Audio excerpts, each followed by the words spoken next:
당신이 먹는 자몽이 복용 중인 약을 독으로 바꾸고 있습니다. 여러분, 오늘 제가 전해드릴 이야기는 정말 충격적입니다. 혹시 혈압약이나 콜레스테롤 약을 드시면서 건강에 좋다고 자몽을 함께 드시고 계신가요? 지금 당장 멈춰야 합니다. 왜냐하면 여러분이 건강을 위해 먹는 그 자몽이 실제로는 여러분의 약을 치명적인 독으로 바꾸고 있을 수 있기 때문입니다.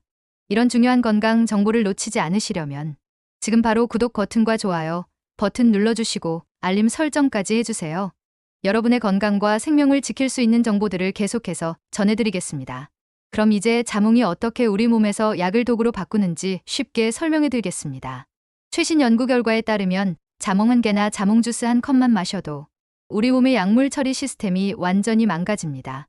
자몽에 들어있는 프라노쿠마린이라는 성분이 우리 몸의 해독 공장 역할을 하는 효소를 파괴해버리는 거예요. 이 효소는 평소 우리가 먹는 약물의 절반 이상을 분해해서 몸 밖으로 내보내는 역할을 합니다. 그런데 자몽을 먹으면 어떻게 될까요? 이 효소가 작동을 멈춰버립니다. 그 결과 약물이 분해되지 않고 혈액 속에 그대로 쌓이게 되는 거죠. 마치 수도꼭지를 틀어놓고 배수구를 막아버린 것과 같은 상황이 벌어지는 겁니다. 더 무서운 것은 이 효과가 얼마나 오래 지속되는지입니다. 자몽을 먹은 후 무려 72시간, 즉 3일 동안 이 효과가 계속됩니다. 그동안 여러분이 복용하는 모든 약물이 정상보다 2배에서 18배까지 농도가 증가할 수 있어요. 실제로 의료 현장에서 일어나는 사례들을 보면 정말 충격적입니다. 40대 여성이 콜레스테롤 약을 복용하면서 건강에 좋다고 자몽을 함께 드셨어요. 10일 후 이 여성은 양쪽 다리에 힘이 빠져서 20m도 걸을 수 없는 상태가 되었습니다. 병원에서 검사해보니 근육이 녹아내리는 무서운 부작용이 발생했던 거예요. 혈액 검사에서 근육 손상 수치가 정상의 수백 배로 치솟아 있었습니다. 또 다른 사례로는 간 이식을 받은 환자가 면역 억제제를 복용하면서 자몽 주스를 마셨더니 약물 농도가 1000%까지 증가했어요. 이 환자는 급성 심부전으로 생명이 위험한 상황에 빠졌습니다. 심장부동맥 환자가 심장약을 복용하면서 자몽 주스를 마셨더니 심장 리듬이 이상해져서 급사 위험에 처하기도 했어요. 그렇다면 어떤 약들이 위험한지 알아야겠죠. 현재 자몽과 상호작용하는 약물은 85개 이상입니다. 이 중에서 심각한 부작용을 일으킬 수 있는 약물만 해도 43개나 돼요.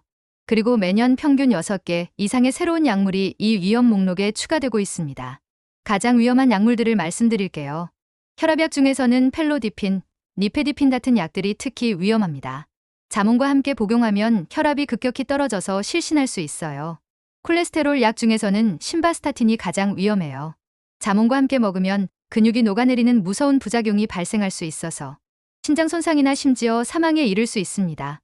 면역 억제제도 매우 위험해요. 이식 환자들이 복용하는 사이클로스포린이나 타크로리무스 같은 약들은 자몽과 함께 복용하면 농도가 600%에서 1000%까지 증가할 수 있어요. 이식 환자들에게는 치명적인 결과를 가져올 수 있습니다.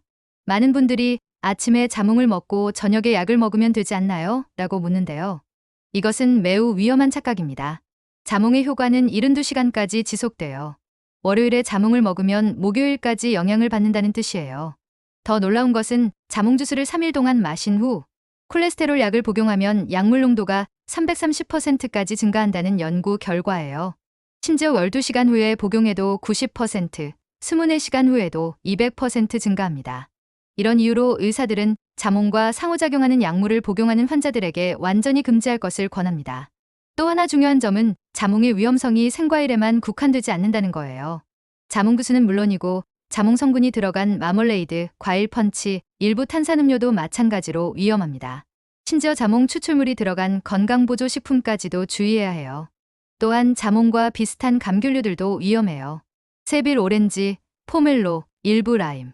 품종들도 자몽과 동일한 성분을 가지고 있어서 약물 상호작용을 일으킬 수 있습니다. 특히 세빌 오렌지는 마멀레이드 만들 때 주로 사용되는데 이것도 약물과 상호작용할 수 있어요. 통계를 보면 45세 이상 연령층이 가장 위험합니다. 이 연령대에서 자몽 구매량이 가장 높고 처방약 복용 빈도도 가장 높기 때문이에요. 특히 70세 이상에서는 약물 상호작용이 더욱 뚜렷하게 나타나요. 나이가 들면서 우리 몸의 약물 처리 능력이 떨어지고 과량의 약물 농도에 대한 대응 능력도 약해집니다. 그렇다면 자몽 대신 무엇을 먹어야 할까요? 다행히도 자몽과 비슷한 영양가를 가진 안전한 과일들이 많이 있어요. 오렌지는 자몽과 비타민C 함량이 비슷하면서도 대부분의 약물과 상호작용하지 않아요. 키위는 자몽보다 비타민C 함량이 더 높고 딸기는 항산화 성분이 풍부합니다. 블랙베리나 라즈베리는 자몽의 4배나 되는 식이섬유를 가지고 있어요. 감귤류 중에서도 일반 오렌지, 귤, 레몬은 대부분 안전해요. 하지만 라임의 경우 품종에 따라 다름으로 주의가 필요합니다. 만약 자몽과 상호작용하는 약물을 복용하면서 실수로 자몽을 드셨다면 어떻게 해야 할까요? 먼저 당황하지 마시고 다음과 같은 증상이 있는지 확인해 보세요. 근육통이나 근력 저하, 소변 색깔 변화, 과도한 졸음이나 어지럼증, 심장 박동 이상, 혈압 변화 등이 나타날 수 있어요. 이런 증상이 있다면 즉시 병원에 가서 복용 중인 약물과 자몽 섭취 사실을 알려주세요. 의사는 혈중 약물 농도를 측정하고 필요에 따라 약물을 중단하거나 용량을 조절할 거예요. 심한 경우에는 혈액 투석이 필요할 수도 있습니다. 이 영상을 보시는 지금 여러분의 약통을 확인해 보세요. 혈압약, 콜레스테롤약, 심장약, 면역 억제제, 수면제, 진통제 등을 복용하고 계시다면 반드시 의사나 약사에게 자몽 섭취 가능 여부를 문의하세요. 약물 상호작용은 예측하기 어렵고 개인차가 커요.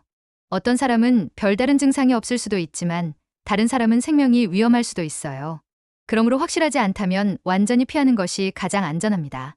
놀랍게도 많은 의사들도 자몽과 약물 상호작용에 대해 충분히 알지 못하는 경우가 많아요. 특히 우리나라에서는 이에 대한 인식이 상대적으로 부족합니다. 그러므로 환자 여러분이 스스로 이런 정보를 알고 있어야 해요. 새로운 약을 처방받을 때마다 이 약은 자몽과 함께 먹어도 되나요? 라고 물어보세요. 이런 질문이 여러분의 생명을 구할 수 있습니다. 다행히도 과학자들은 이 문제를 해결하기 위해 노력하고 있어요. 최근에는 위험한 성분을 줄인 새로운 자몽 품종들이 개발되고 있습니다. 이런 품종들은 약물과 상호작용하지 않으면서도 기존 자몽과 비슷한 맛과 영양가를 가지고 있어요.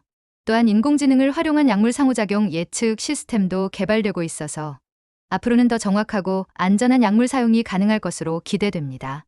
여러분, 건강에 좋다고 알려진 자몽이 실제로는 이렇게 위험할 수 있다는 사실을 아셨나요? 이것이 바로 우리가 단순한 상식에만 의존하지 말고 과학적 근거를 바탕으로 건강을 관리해야 하는 이유예요. 지금 당장 여러분의 약과 자몽 섭취 여부를 확인하시고 의문이 있으시면 의료진과 상담하세요. 여러분의 건강과 생명이 그보다 소중한 것은 없으니까요. 오늘 영상이 여러분의 건강에 도움이 되셨다면 구독 버튼과 좋아요 버튼 꼭 눌러주세요. 그리고 알림 설정까지 해두시면 이런 중요한 건강 정보들을 빠르게 받아보실 수 있어요. 가족과 친구들에게도 꼭 공유해주시고 댓글로 여러분의 경험이나 궁금한 점들을 남겨주세요. 다음에도 여러분의 건강을 지킬 수 있는 유용한 정보로 찾아뵙겠습니다. 감사합니다.